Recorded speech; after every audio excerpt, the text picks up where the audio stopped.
কথায় আছে বয়সটা একটা সংখ্যা মাত্র, তবে সবার জন্য নয়, কারো কারো ক্ষেত্রে এটা বলাই যায়। আর সে দলে আছেন জীবনমুখী গানের কিংবদন্তি শিল্পী কবির সুমন।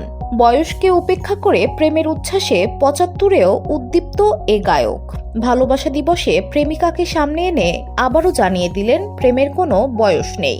ধুলো, ময়লা ও ক্ষতিকর ধূলিকণা থেকে নিমিষেই মুক্তি দেয় চৌধুরী এয়ার পিউরিফায়ার। এর শক্তিশালী সাকশন ঘরের কোনায় কোনায় লুকিয়ে থাকা সকল ধুলা টেনে ফিল্টার করে এবং বের করে আনে নির্মল ও স্বাস্থ্যকর হাওয়া।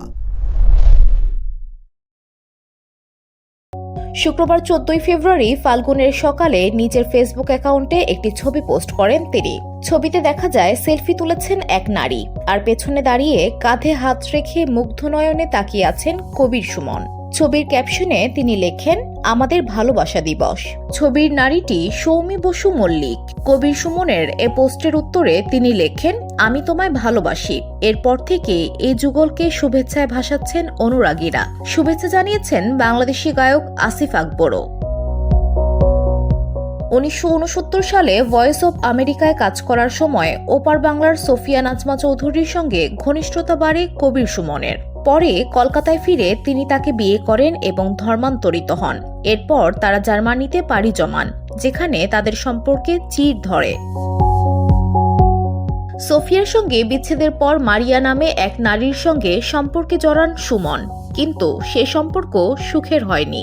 ৯০-এর দশকের শেষের দিকে মারিয়া তার বিরুদ্ধে শারীরিক ও মানসিক নির্যাতনের অভিযোগ আনেন। এরপর বাংলাদেশের কিংবদন্তি গায়িকা সাবিনা ইয়াসমিনকে বিয়ে করেন কবির সুমন, যদিও সেই সংসারও বেশি দিন টেকেনি। ১৯৯২ সালে তোমাকে চাই অ্যালবামের মাধ্যমে বাংলা সঙ্গীত জগতে নতুন ধারা প্রবর্তন করেন কবির সুমন।